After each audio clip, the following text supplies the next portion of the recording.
गुरुर्मिलितं येन तस्मै श्रीगुरवे नमः। वञ्चाकल्पतरुर्भ्यश्च कृपासिन्धुभ्यैव च पतितानां पावनेभ्यो वैष्णवेभ्यो नमो नमः।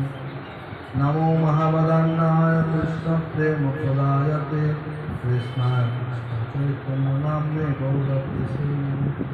हे कृष्ण करुणा सिंधो दीनबन्धो जगत्पते गोपेश गोपिका कांत राधा कांत नमोस्तुते। तप्त कांचन गौरांगी राधे वृंदावनेश्वरी वृषभानुसुते देवी प्रणमामि हरिप्रिये। वैराग्य भक्ति रसं प्रयत्ने अपायं माम् अनवीक्षुम् अंधं कृपाम्बुधृज परदुःखदुःखे सनातनस्तं प्रभुमाश्रयामि सनातनस्तं प्रभुमाश्रयामि। हरे कृष्ण कृष्ण कृष्ण हरे हरे हरे राम राम राम हरे हरे। सर्वागे अस्मदीय गुरुपाद पद्म जगदुरित्रीला पुष्पम विष्णुपाद अष्टोत्तरशतशिष्य भक्तवेदांत श्रील बामन गोस्वामी महाराज चरण कमले अनंत शास्त्र शिक्षा गुरु मित्रीला पुष्पम विष्णुपाद भक्तवेदांत नारायण गोस्वामी महाराज चरण कमले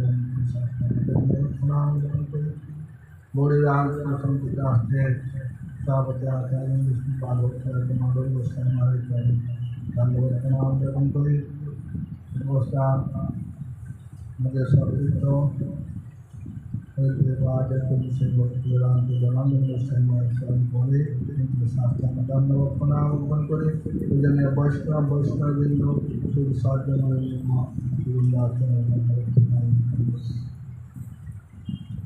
आज हमारे चातुर्मास व्रत शुरू যে আমাদের চাতুর্মাস ব্রত করে সেটার আজকে শুরু যাপন করা। মহাপ্রভু করেছেন চাতুর্মাস ব্রত, মহাপ্রভুর আগেও করেছেন।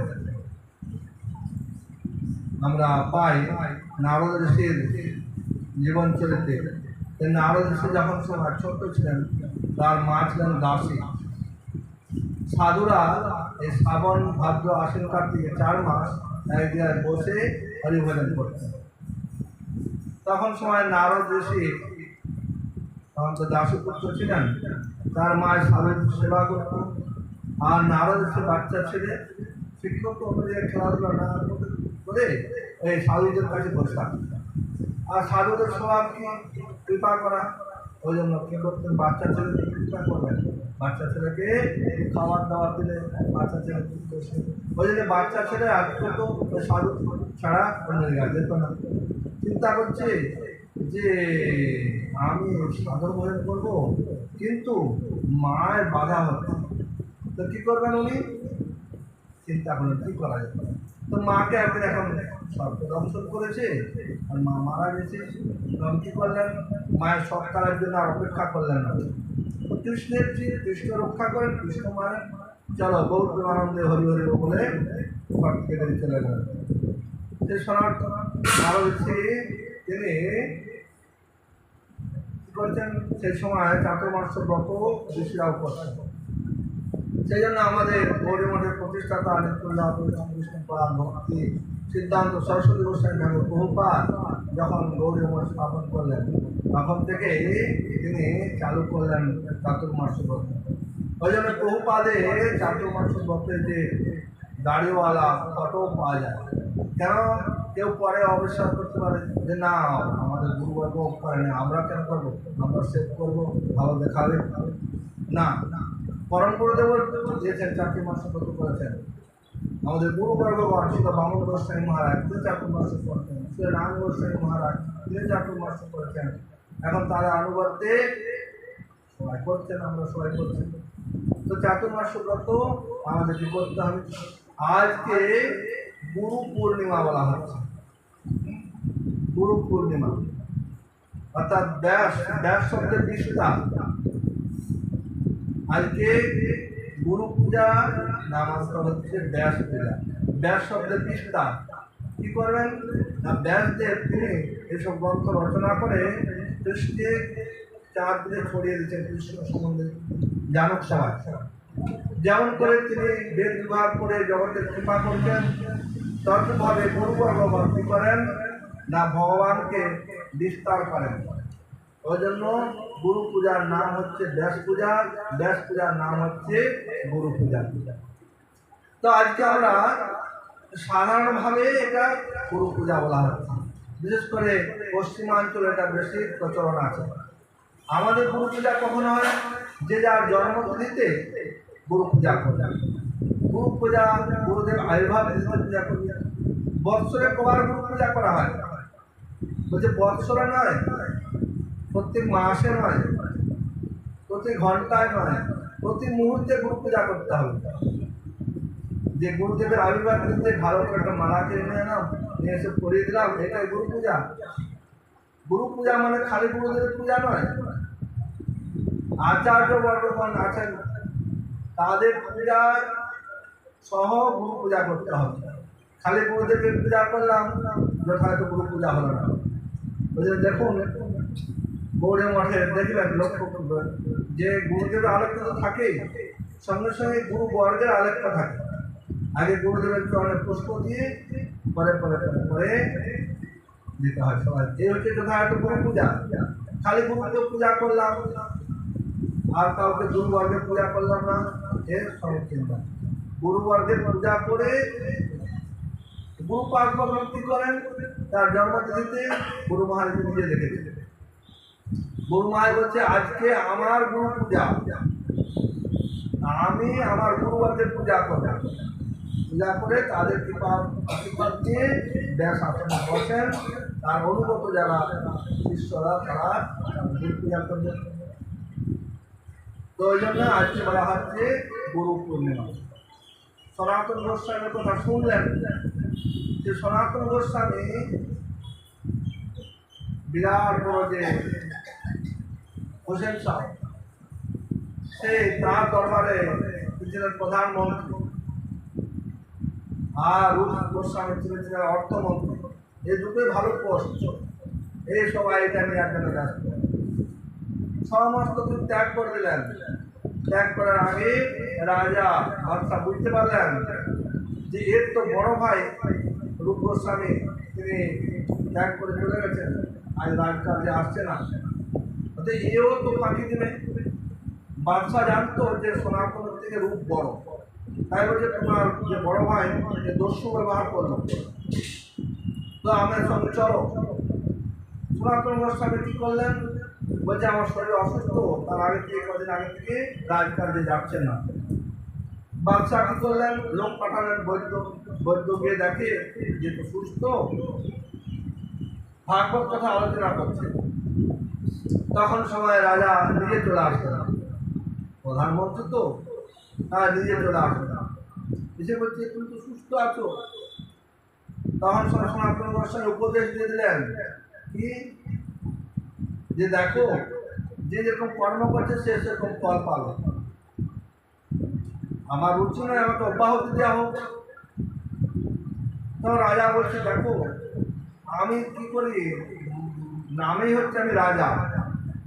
পাখি যে আকাশে উঠে তার দুটো যদি পাখনা যদি ভালো স্ট্রং থাকে তাহলে উঠবে। তো আমার তো দুটো পাখা হচ্ছে, এক হচ্ছে তোমার বড় ভাই রূপ দবির খাস, আর এর মধ্যে সাকল মল্লিক। তোমরা দু ভাই যদি চলে যাও তাহলে আমি কিরকম করে রাজকার্য চালাবো? তখন সনাতন গোস্বামী বললেন তুমি চাকলা, বলছে চাকলা মানে সব জীব কইল নাশ, বলা আছে চাকলা সব মারি কইলার জীব সব নাশ। অর্থাৎ তুমি নির্বিয়া করতে যাও, পশুদেরকে হত্যা করো, এর তোমাকে ফল ভোগ করতে হবে। আর আমার যখন রুচি না, আমাকে অব্যাহতি দেওয়া হোক। তখন সময় বাচ্চা বলছে আমার সঙ্গে চলো। বলছে না তোমার সঙ্গে যাবো না, তুমি জীব হত্যা করবে, যুদ্ধ করবে, দেবতাদের মন্দির ভাঙবে, আমি যাবো না তোমার সঙ্গে। তো রাজা ইশারা করলেন, একে বন্দি করলাম, বন্দি করে রেখে দিলেন। এবার চিন্তা করলেন যে বন্দি দশা দিয়ে কি করে পাওয়া যায়। রূপ গোস্বামী পর আগে সব ত্যাগ করে দিয়ে মহাপ্রভুর চরণ সান্নিধ্য লাভ করার জন্য যাচ্ছেন। আর উনি বুঝতে পারলেন যে সনাতন অনুষ্ঠান বন্দি দশা অবস্থা গ্রহণ করতে হবে, এই জন্য কিছু টাকা পয়সা গচ্ছিত রেখেছেন একজনের কাছে মুদিখানা। একটা পত্র লিখলেন যে গোসাই যাচ্ছেন, আমি যেন কোনো প্রকারে মিলিত হব, তোমার ওখানে টাকা আছে, সেই টাকা ঘুষ দিয়ে আর যেন কোনো প্রকারে তোমার বন্ধু তোমাদের মুখ করে তাড়াতাড়ি আসো ভয়ের সময় করবো। এখন সনাতন গোস্বামী বলছেন, সনাতন গোস্বামী তুমি ভজন না সাধন?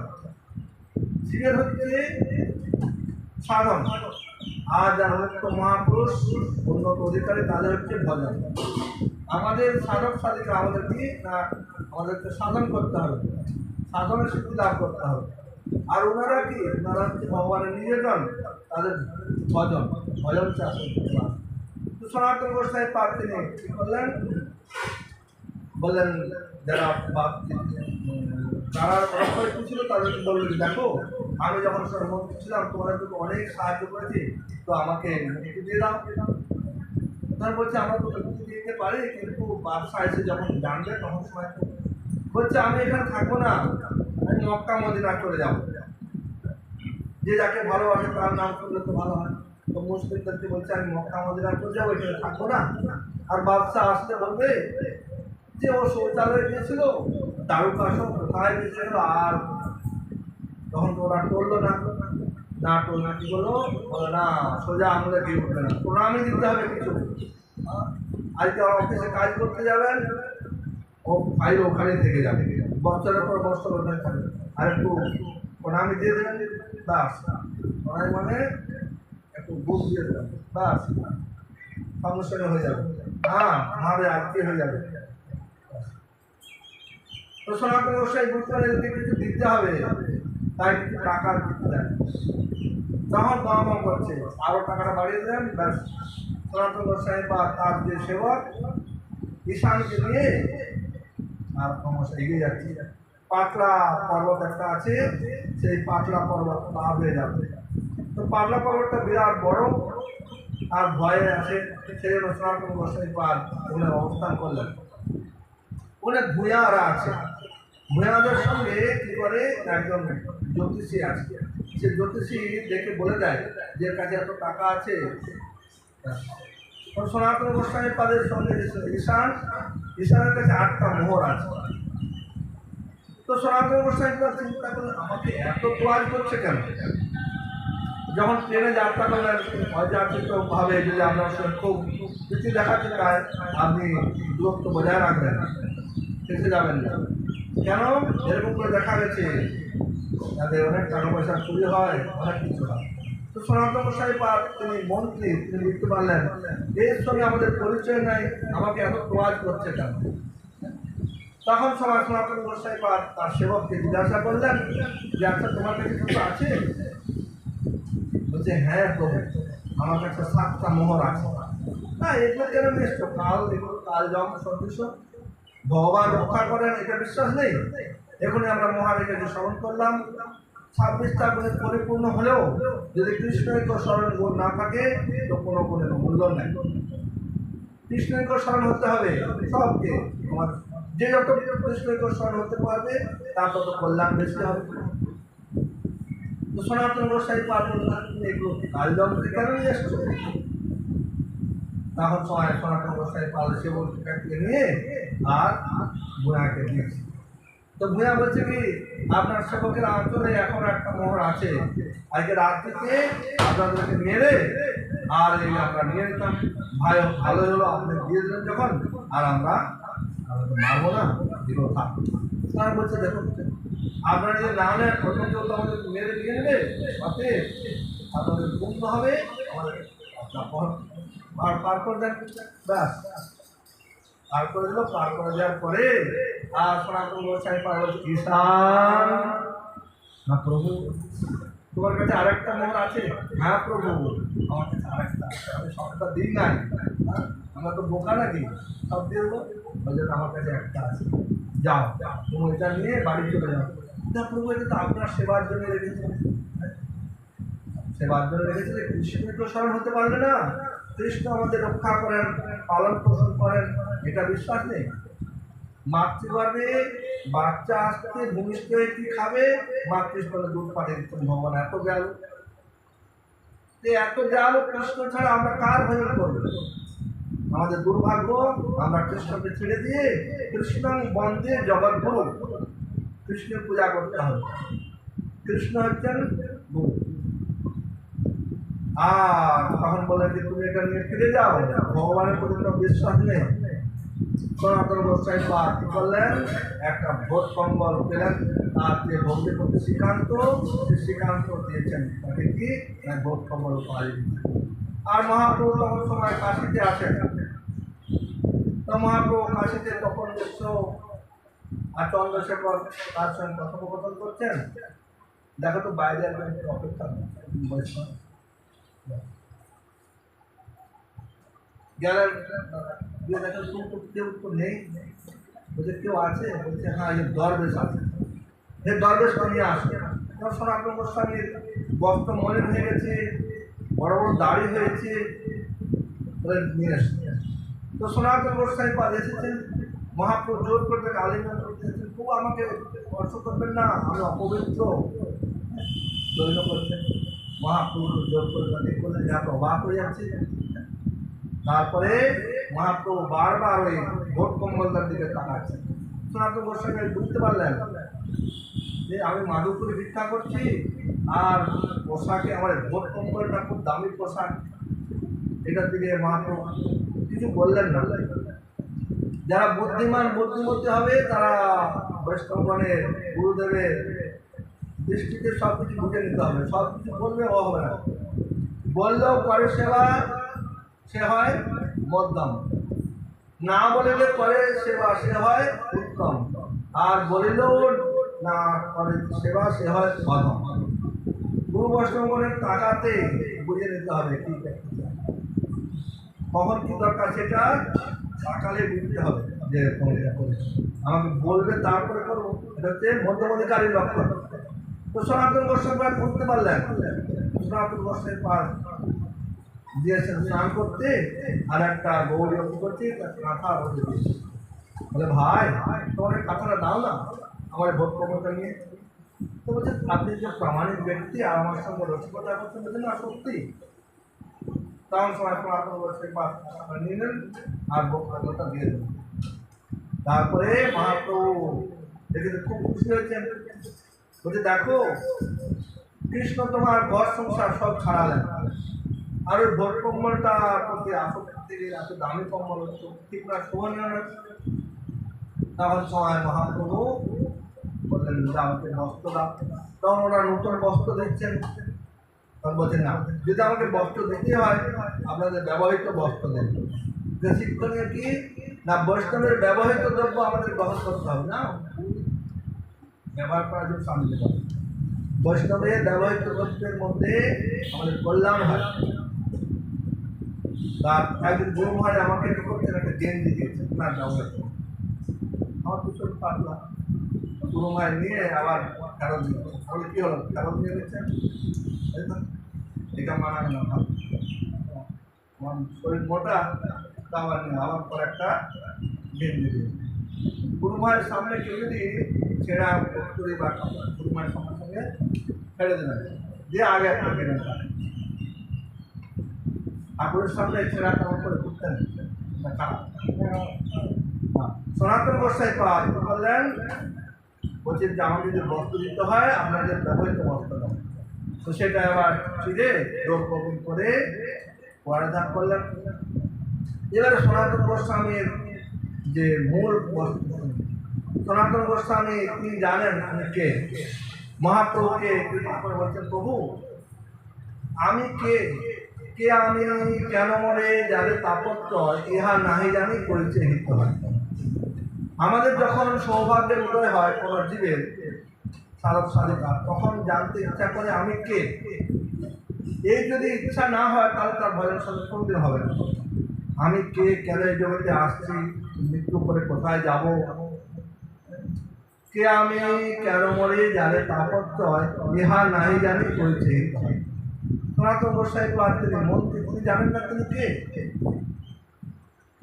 সব কিছু জানেন, তথাপি আমাদের মতো হতভাগা জীবকে কৃপা করার জন্যই সনাতন গোস্বামী প্রশ্ন করলেন, আমি কে প্রভু, আপনি কৃপা করে বলেন। তার পরিপ্রেক্ষিতে মহাপ্রভু বললেন কি, তুমি কৃষ্ণের জীব, এটা বললেন না। কেন? সনাতন গোস্বামী পাদ তিনি কৃষ্ণলীলাতে লবঙ্গ মণ্ডল, আর এখানে সনাতন গোস্বামী ভগবান নিজেজন। তাই সনাতন গোস্বামীকে বললেন, জীবের স্বরূপ হয় কৃষ্ণের নিত্য দাস, কৃষ্ণ বলে সেই জীব অনাদি বহির্মুখ, অতএব মায়া তালে দেয় সংসার আদি করে। আমরা কৃষ্ণকে ভুলে যাওয়ার জন্যই আমাদের এত দুঃখ কষ্ট। তাই সনাতন গোস্বামীর কীর্তনে এখানে বলা আছে, কবে সনাতন মনে হইয়া সদয়, নিত্যানন্দে সমর্থিবে হইয়া সদয়। সনাতন গোস্বামী কবে আমাকে কৃপা করে নিত্যানন্দ প্রভুর চরণ ক্রান্তিকে উপহার দিলেন আমাকে। কেন? নিত্যানন্দ প্রভুর কৃপা না হলে পর মহাপ্রভুকে লাভ করা যাচ্ছে না, আর রাধা কৃষ্ণের কৃপাও লাভ হচ্ছে। তাই সনাতন গোস্বামীর চরণে আমাদেরকে ভালো করে ধন্যবাদ করতে হবে। সনাতন গোস্বামী যে বস্তু দিতে এসেছেন, সেই বস্তু সনাতন গোস্বামীর কাছে আমরা চাইব। কেন? সনাতন গোস্বামীর কাছে যখন সময় একজন আসলেন, জীবন তার নাম, বর্ধমান জেলায় নাম মানকর যে আছে জায়গা, সেখানে সে একজন শিব ঠাকুরের কাছে বলছে, প্রভু আমাকে কিছু অর্থ দেন। কেন? আমার মেয়ের বিবাহ দেওয়া হচ্ছে। বলছে, আমার কাছে তো কিছু নাই, যাও বৃন্দাবনে একজন আছে সনাতন, তার কাছে যাও। তোর জীবন মনে করলো কি, সনাতন বলতে কোনো একজন শেঠজি হয়তো হবে, তার কাছে অনেক কিছু পাওয়া যাবে। দেখ চিন্তা করছে, আমাকে কি দিবে, ডাক দেবে না চেক দেবে না কি দিবে, আমি যে নিয়ে আসবো না এটিএম টেটিএম তো কিছু ছিল না, কি করবে যায় না, সাত মাস চিন্তা করছে। দিয়ে তারপরে বৃন্দাবনের কাছে জিজ্ঞাসা করছে, সনাতন বলে কি আছে? সনাতন বলে তো কাউকে জানি না আমরা। আরো হতাশ হয়ে যাচ্ছি, এত দূর চলে আসো, বৃন্দাবনে পৌঁছে গেলাম, তথাপিও বুঝতে পারছি না। যাই হোক, আরো এগিয়ে আসছে। তখন শোনা বলছে, আচ্ছা এখানে সনাতন বলছে, হ্যাঁ বড় বাবা, এবং মহারাজ বললেন না বড় গোসাই, তো বৃন্দাবনে সনাতন গোসাই বড় বাবা বলে পরিচিত। বলছে, হ্যাঁ একজন আছে, ওই সাধন ভজন সাধন। আরো হাও তাকে ভাই যা। তখন বলছেন যে এরকম প্রণাম করে, আর বলছেন এরকম এরকম ব্যাপার, আপনি কৃপা করুন, আমাদের শিব ঠাকুর পাঠালেন, আপনার কাছে দণ্ডবোধ আছে, একটু দেন, আমি বিবাহ দেব। শিব ঠাকুর পাঠালেন, আমার কিছু কিছু নেই, বর্জ্য যেন ভেঙে পড়লো মাথায়। তাহলে শিব ঠাকুর মিথ্যা কথা বললেন, হাও তার সঙ্গে যাওয়ার চেষ্টা করছে। হ্যাঁ হ্যাঁ মনে পড়ছে, আসলে ওই একটু বালু উঁচু হয়ে আছে, ঘুরে ডাকতে যাচ্ছে। তো সনাতন গোস্বামী পাঠ চেয়েছিলেন, সেটা বাদে চাপা দিয়ে রেখে দিয়েছি, তার দরকার আছে। বলছে যাও, ওইটা হচ্ছে মোহন লোয়া জিনিসে কাজ করবে, যাতে কাজ করবে সব সোনাতে চলে যাবে, খুব আনন্দ। হাতে বাবা ছিল, সোনা হয়ে গেছে, যাচ্ছে মনের আনন্দে। কিন্তু চিন্তা করবে, এই সাধুর কাছে এর থেকে আরো বেশি কিছু মূল্যবান জিনিস আছে। যে ধনে হইয়া ধনী, মনেরও মানে না মনে, সেই ধন আমি তাই নত ছিল। বলছি, প্রভু আপনার কাছে এর থেকে আর কিছু মূল্যবান জিনিস আছে, সেইটা আমাকে দেন। তখন বলে, সেইটা নেবে তুমি? তাহলে ওটা ফেলে দাও, দুটো খাবো আর তামাকও খাবো, এটা হবে না। আমরা যখন পরীক্ষায় দিয়েছি, চাকরির পরীক্ষা, একটা কার্ড টানতে হবে, সেটা যদি পছন্দ মতো না হয়, আপনার দ্বিতীয় কার্ড টানতে পারবেন, কিন্তু ওই কার্ডটা জমা দিয়ে দিতে হবে। না আমি ওইটা দেবো, এটা দেবো, তারপরে চয়েস করবো, হবে না, হচ্ছে ফেলে দাও এটা বলে সঙ্গে সঙ্গে করলেন, ছুঁড়ে ফেলে দেন, যমুনার জল ফেলে দেন, দিয়ে সনাতন গোস্বামীর কাছে থাকলেন, দিয়ে ভজন সাধন শুরু করলেন। এই হচ্ছে সনাতন গোস্বামীর কৃপা, আর হচ্ছে শিব ঠাকুরের কৃপা। তো সনাতন গোস্বামী পাঠ তিনি আমাদেরকে কৃপা করে তার